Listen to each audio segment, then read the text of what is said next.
Welcome to Mastering Fundraising, a podcast for nonprofit leaders of all titles and all experience levels. Mastering Fundraising endeavors to cover the most important fundraising topics with the goal of helping the audience reach their full potential as fundraisers. This podcast will share stories, tips, and guidance on the most important elements of fundraising. If you want to earn an advanced degree in fundraising, this is the podcast for you.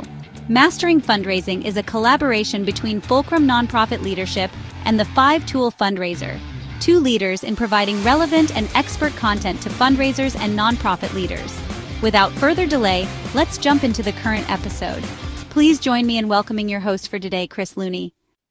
Hey everyone, and welcome to Mastering Fundraising, the show where we explore real-world insights and practical strategies for nonprofit leaders driving meaningful impact. Today, we have a conversation that's especially relevant for those leading campaigns and working closely with boards and chief executives. Here with me today is Lamont Hayes, a seasoned fundraising and development leader with more than 2 decades of experience guiding major campaigns and advancing nonprofit missions. He's currently serving as Associate Vice President of Development at the National World War II Museum, where he has led teams and strategies that achieved remarkable campaign results and strengthened institutional development capacity. He brings deep expertise in board engagement, campaign leadership, major gifts, and aligning fundraising efforts with organizational priorities. So welcome to the show, Lamont. We're glad you could join us. Hey, happy to be here. Thanks for asking me to participate in a conversation that's something that's near and dear to me. I've been in this business for about 20 plus years, and I'm still learning. So happy to share what I may or may not know. Yeah, well, we're all learning, myself included. That's why I'm doing this show, because I continue to want to learn from the best. So that's why we're here.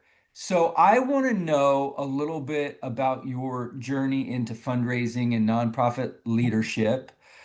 What motivated you to focus your career in the fundraising field? Sure. Well, my story is probably didn't go to school for fundraising, business, anything like that. Went to University of Maryland, go Terps, and graduated with a criminal justice degree. Figured I was going to take kind of that route, law enforcement, possibly law school. So, what did I fall back on? Well, what got me through college and put a little money in my pocket, which was waiting tables and bartending. Did that, ended up meeting a gentleman, who would probably come in the restaurant bar every Saturday, nicely dressed, usually getting off the plane, coming from somewhere, all over the country. And I remember this, like it was yesterday. And he said, well, have you ever thought about fundraising? And I was just like, what are you talking about? Like fake sales and like, balloons or whatever. And he's like, no, like major gift fundraising. And I said, okay, well, what's that? So we talked about it, kind of outlined, what, a campaign consultant does. And, there was a campaign that was, right up the road. This was, again, in Florida. And I said, oh, that's fine. I'll invite you to go out, sit with a director, and then just, kind of take notes. Did that. Seemed pretty easy. Materials were there. Get back and he offers me the job. And, the company that I'm talking about is a company, Chris, that you're familiar with, CCS Fundraising. And, Tom Hanrahan, still a good friend of mine to this day. He and I, talk often. He's the reason I got into fundraising. Remains my mentor. Anything that I see, hear, have a question about, I'm picking up the phone and calling him. But I will say, for my first assignment that he gave me, he said, all right, you're going to go to Dover. And Dover, Delaware. I'm from Maryland. It must be nice. I'm coming home from Miami. And he said, no.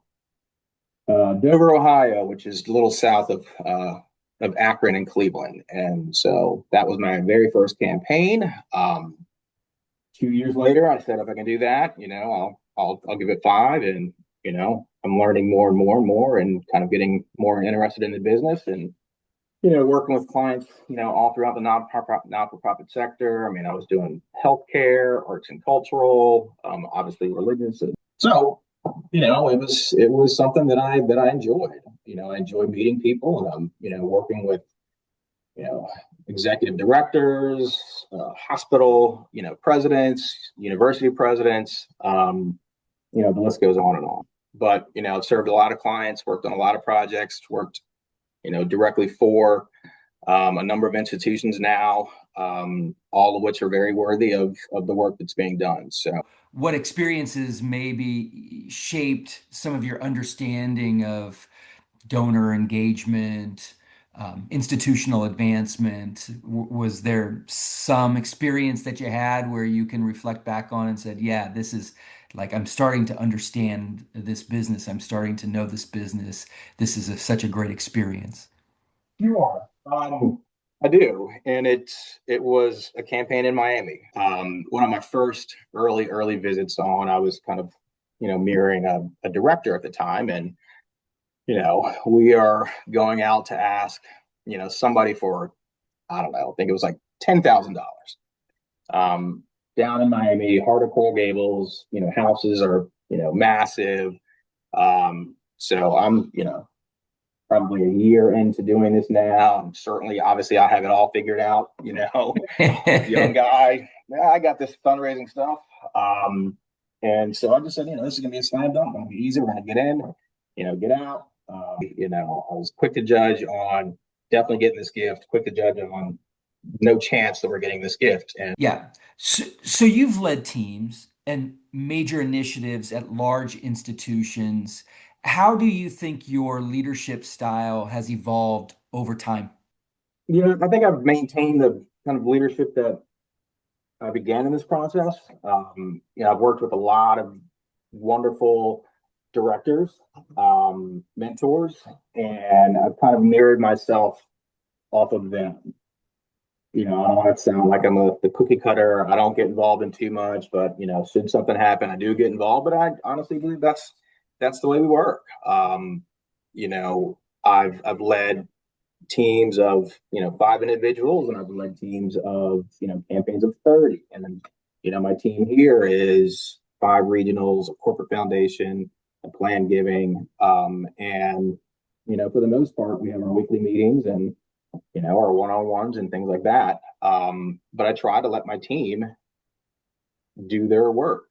The one area where I think I kind of have grown, but I guess I've waffled, not even grown, but was never a big fan of like metrics.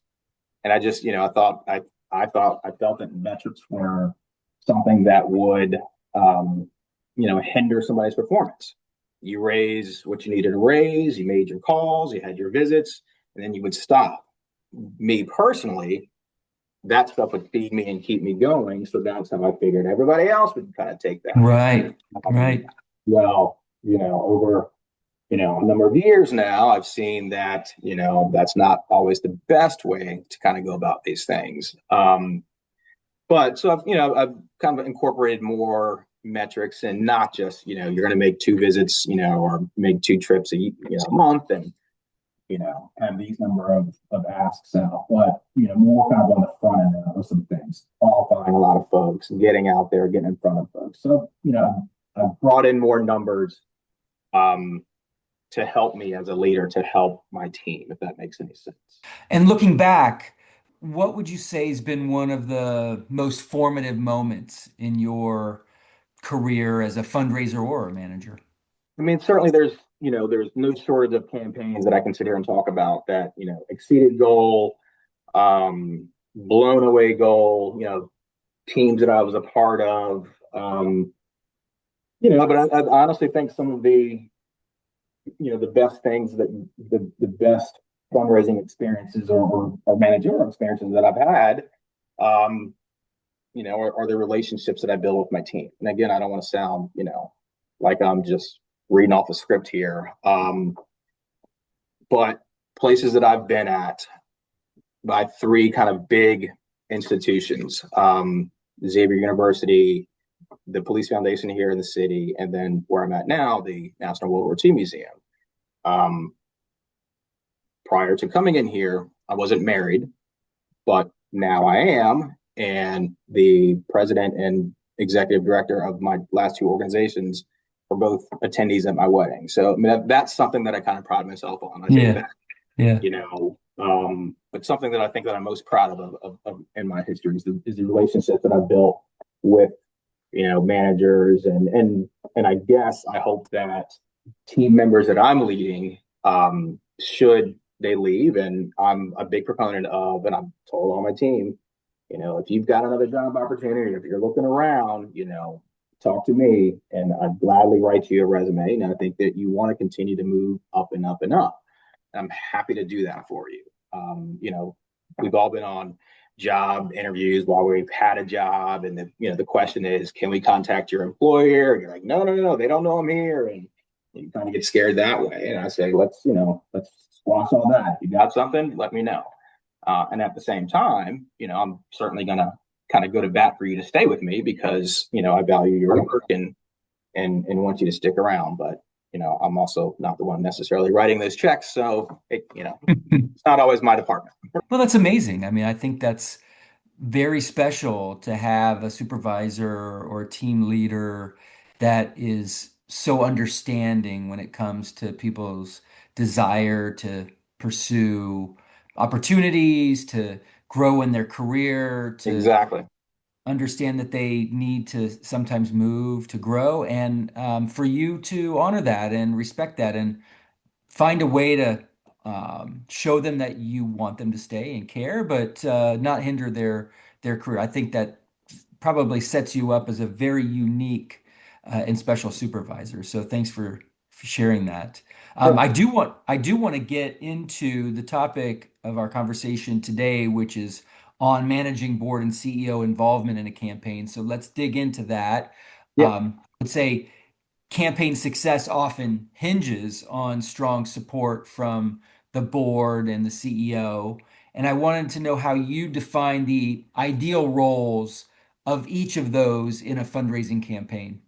I think it's pretty, I don't want to say simple, but for the most part, a board's role is governance, approve a goal, approve, what we're fundraising for, and kind of like the nuts and bolts of a campaign. The CEO's role is a little more complex. I mean, the CEO is certainly the lead fundraiser on any effort that you have.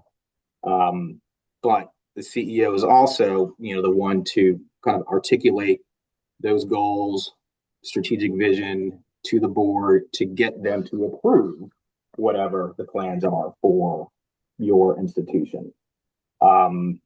Here, we just finished a $400 million campaign a few years ago. Ended up raising $420 million for that, but it took them upwards of 25 years. I kid with my CEO. I said, well, if you had had me 25 years ago, you would have had that campaign done in 5 years. But I digress. Right. And he always laughs and kind of, says, sure, we'll go with that. But now we're in a new campaign focused on raising more endowment, less capital. I mean, the previous campaign was building all the things that we have around here now. Now we're kind of going into the educational, lifelong learners, K through 12 education. And, there is certainly some capital to that, but it's the CEO's responsibility to share that, not just with the board, but with the staff, because as we know, fundraising is all of our responsibility. So again, the CEO has kind of a two-prong. He's the visionary, but he's also the lead fundraiser. And, he's got to kind of build the culture, around that campaign. Yeah, that's right. How do you approach preparing board members to be effective ambassadors and also effective fundraisers without overwhelming or scaring them? Yeah. Well, board is typically going to be should be your most committed to your organization. And with that, your organization should be one of their top philanthropic priorities. More or less know why you're there to lead the organization, but also to put your resources behind that institution. And certainly we want all of our board members to they have a fiduciary responsibility when they join the board. It is, and most organizations will have that as well. You know, an annual gift at whatever level that may be. And if you're involved in a campaign, it's to kind of make a campaign gift or quote unquote a major gift if you're not in a campaign.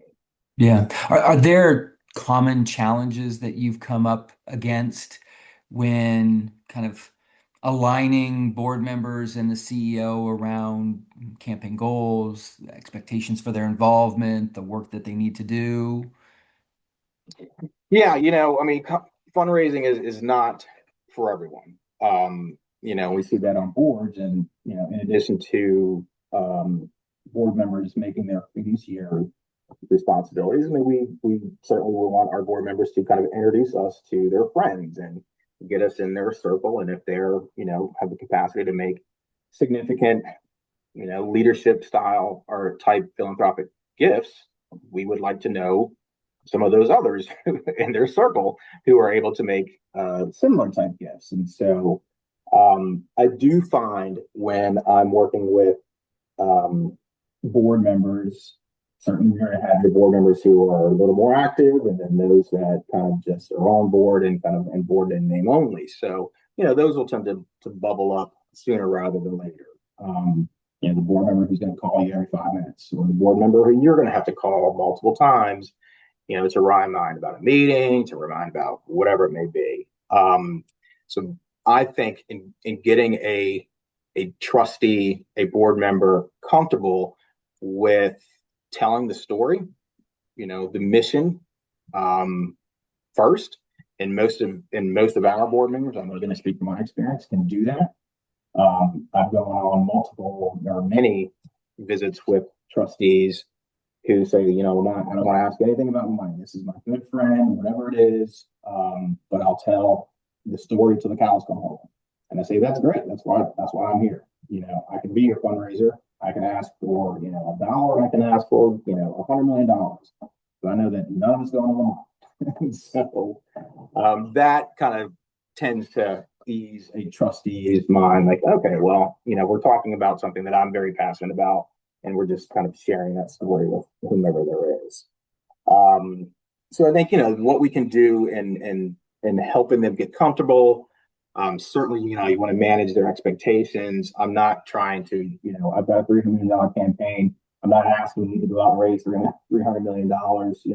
We each want to do our part, and here's how I think that you can be effective. Yeah, very good. Very good. What strategies in your mind help ensure the CEO is not just visible in a campaign, but actively engaged in ways that drive the results that you're chasing? Well, my CEO is maybe a little different than many. He is the true kind of bag room to CEO story. This museum is now 27 years old, and he's been here roughly 26 years. So I think I'm fortunate that my CEO understands fundraising and truly enjoys fundraising. So yes, for me to be effective for him is to not waste his time. Good. I want him to believe in me that, the minimal interactions that he might have had with a prospect is much more involved than I am. I know where this prospect wants to see their philanthropy, what kind of investment they want to make, what number that is, and then certainly provide, my CEO with ample packets of materials to get them comfortable. So I think getting, not just the board comfortable, but getting your CEO comfortable in a different way. We're going to go ask for $5 million. Here's why. Here's the gifts that this individual has made similar to that. And I think, I see my CEO's face kind of like, all right, well, let's go do this. Yeah, yeah. No, I love that. That's the best case scenario when you can get the CEO to arrive at that moment where they're feeling like the time that they're investing is going to be productive, not wasted, That's that right. you're going to take care of all the details, that you're going to position them for success, that there are not going to be any surprises, that you can't avoid some failures, but the vast majority of the exchanges are going to be more successful than not, right? That's And right.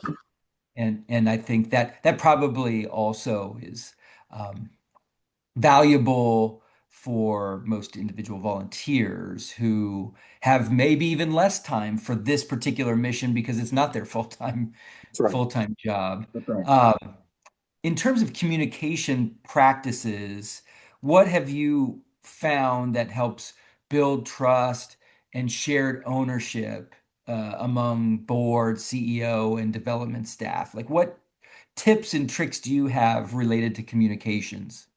For me, things that I've found effective in communicating with not just CEOs but boards but volunteers, you know, a simple kind of dashboard of some sort that maps out exactly where we are in a campaign, how many asks we have out, how many asks that we need. Me personally, I'm a numbers guy, so I tend to overload a lot of times on these dashboards. Um, but communication wise is something as simple as pick up the phone and talking to a board member, Yeah. not just about what they are working on, but what has happened in the campaign. We got a great gift. I think we should know about this. And 9 times out of 10, I hear a volunteer, a board member's kind of voice perk up. Oh, that's great. So yes, we are moving for this campaign, and maybe we should go ask for more. Go ask more people to participate in this because people are considering this and are jumping on board. Um, so that's kind of but with all of the in person, the personal kind of outreach that we do, I mean, it's nice to read a progress report or some kind of campaign focused materials just to kind of let you know where you are.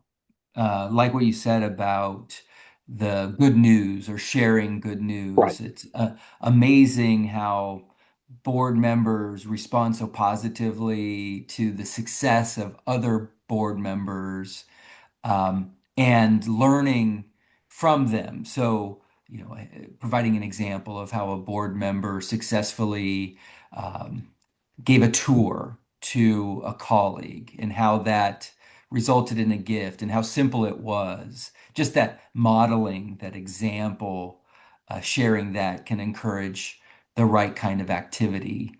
And it all stems from a willingness to communicate. Yeah, I think you're exactly right. It's not just about kind of numbers and reading a report. It's as simple as one thing that I have our institutional advancement chair do is, I mean, I'm giving him a report, but here are the things that here are the highlights that you need to know. This trustee sent 6 visitors to the museum over the last 12 months. And 3 of those have resulted in an annual membership, a 5-star society membership. I'd like for you to reach out to this trustee and say, hey, great job. Keep it up, keep it coming, because the work that you're doing by introducing the museum to your friends is working. So it's not just a Lamont focused kind of communication effort. Yes, I'm Yeah. maybe in the background kind of driving that train, but it's I find it tends to be more effective if a peer picks up the phone and says, hey, congratulations. So anyhow, How do you kind of handle those situations where there just isn't alignment? but years and years ago, I worked pretty closely with a donor, knew, what the strategic plan was. It was a tennis court that we wanted to raise money for, and was not at all what the donor wanted to consider. I'm going to let you know that we did not get a tennis court built because, that was not us listening to our prospects, to our donors. How could we have better worked, or managed that that situation. I think there's plenty of ways that we could have done that. I think we could have maybe not been so aggressive in our time. Look for other funding sources to, again, give credibility to, again, a tennis court. So I think that there's ways that you can certainly go around about finding a prospect who is not certainly leaning towards where you want to go, but you can, in the end, get them there. Mm-hmm. Yeah, no, that's great. And what lessons have you learned from past campaigns about maintaining relationships with board members and the CEO after the campaign closes? Presumably, that's not the end of their involvement in the organization, and there's bound to be future fundraising needs. So That's right. As any fundraiser will say, your gift is as good as until your next one. And so we're always going to be fundraising, and I think as you should. I mean, we just finished a capital campaign here, and we've started a new campaign, and we are going to encounter some folks that have made transformational gifts and are not going to do that in your second campaign. But will they support it because it is, the thing that or the organization, institution that they've made probably their top philanthropic priority at one point in their career? I tend to think that they will. So, we have a really good kind of an alumni with our trustees. They're constantly getting, board or CEO updates. I think it's incumbent on the directors to kind of maintain that relationship.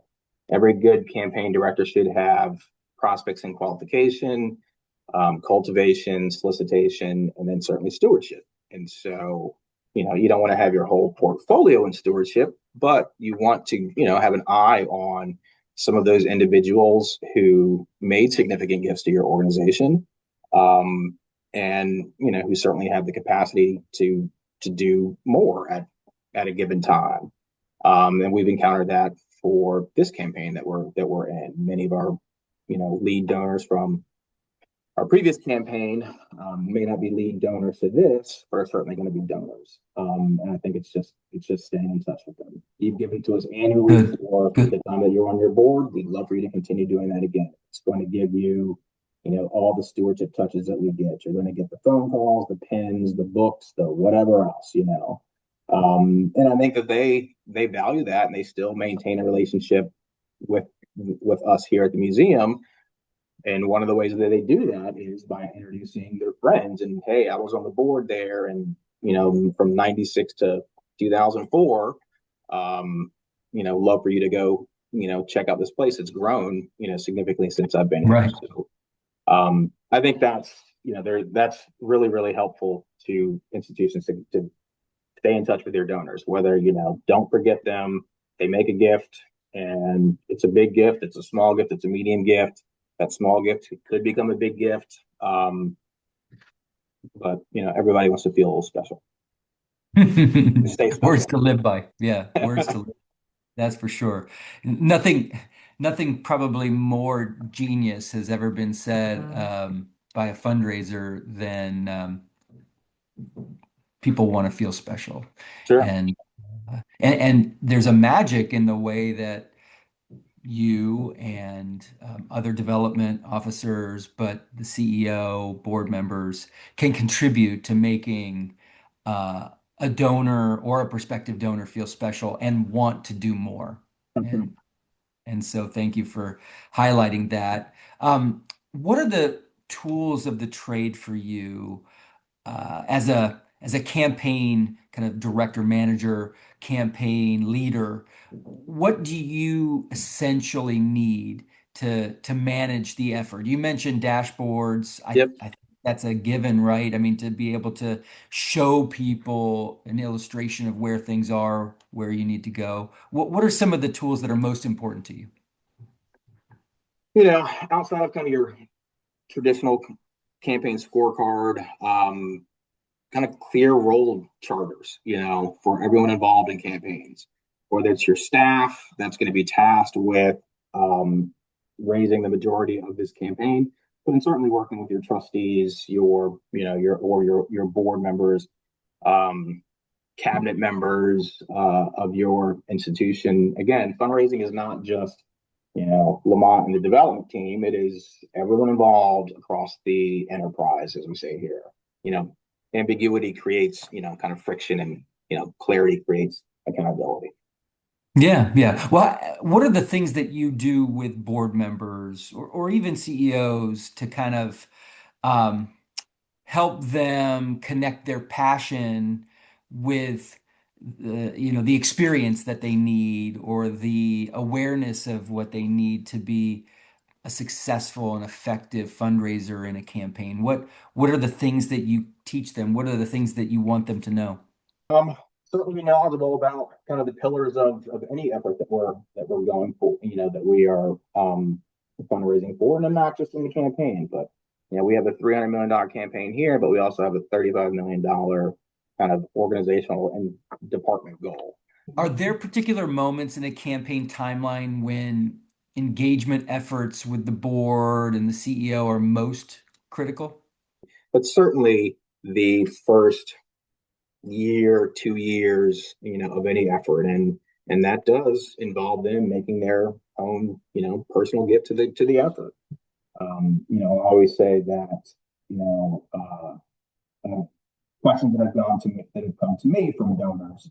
I've asked for support. Well, how involved is the board? How much have they raised? Folks want to know this. Our donors are smart. If your board's not 100% committed to this effort, why are you asking me to lead this thing? So the early parts of a campaign are certainly more important, or are very important in a campaign for me. And board members can help, by making their gift, and certainly by introducing, us to, all of their friends in their circle. Yeah, that's such important advice. And speaking of advice, last question for today. What advice would you give to a development leader that's kind of entering into this new world of campaign fundraising and wants to really effectively work with their CEO and effectively work with their board? What are the important things that you want them to know and want to tell them as they want to get off to the best possible start? Sure. So one of the things that I think I've found most effective in working with my CEO, and I think this will hold true with anyone, is CEOs are busy. And I think when I kind of first got involved in doing this business, I was a consultant. I wasn't a staff member. So I was of the mindset, hey, you're paying us for something. So if I'm going to knock on your door and barge in your office and, hey, this is, I need something now, you're paying me for that. Well, now I'm a staff member, and I've had to kind of rethink that model. And I understand why. The CEO is the leader of this organization, not just my department. And so the more prep time that I can give my CEO, the more effective he's going to be, as opposed to he and I getting on a plane, sitting in an airport, and me saying, here you go, here's information on who we're going to go see and why and what we're going to ask. At the time, that just never works. So I have found, and I think the best advice I can give is to manage your time and managing your CEO's time. And that's one thing that I have to do. Block off times on my calendar. If I know I'm traveling with my CEO in a month, I'm going to prepare my CEO, weeks in advance, because there's nothing that's really going to change in, 2 or 3 weeks prior to travel. Now I know that I'm going to have to share the same materials with my CEO again before we head out. It's a refresher of that thing. One thing I also like to do is get in front of my CEO. I know that he's got, our collections, our education, and our membership, all these departments, not just, again, Lamont. It's not a one-on-one relationship here. And so that's something that I've taken a step back. And that's not just here, but that's many places that I've been. I just understand how busy CEOs and presidents can be. And if I can give them ample time, I think it works out in the end for us, because they become, comfortable with what we're doing or where we're going. And they're a little more effective that way. Any different advice or strategy with the board members?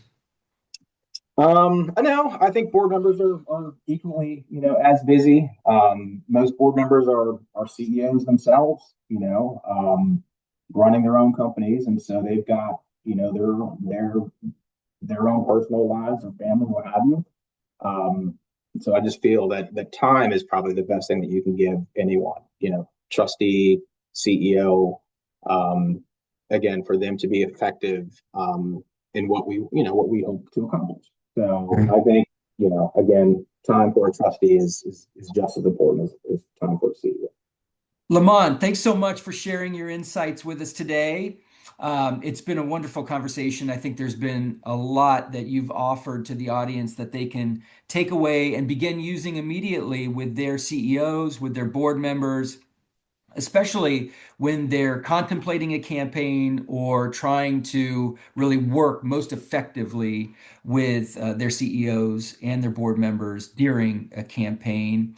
To the audience, thank you for joining us. If this content has been helpful, please like and subscribe. Please also check out our two other podcasts. We have Lead for Good, and we also have The Nonprofit Edge. In all three of our podcasts, we interview the most extraordinary nonprofit leaders that are out there in the sector and really dig into core competencies of theirs, explore their leadership journey, and try to learn, because we're all lifelong learners and attempting to impact the communities and the organizations we serve in new and extraordinary ways. So until next time, thanks again for joining us. We'll see you very soon. Thank you for joining this episode of Mastering Fundraising. We hope the conversation was helpful and invite you to like and subscribe to this podcast for more conversations with extraordinary nonprofit and fundraising leaders. To learn more about Fulcrum Nonprofit Leadership, please visit us on the web at fulcrumleader.com. To learn more about the 5-Tool Fundraiser, please visit us at 5toolfundraiser.com. We want to hear from you. Please share your thoughts and ideas with us at hello@fulcrumleader.com. Thank you for the important work you do to make our world stronger. We look forward to welcoming you back during a future podcast. In the meantime, take care and be well.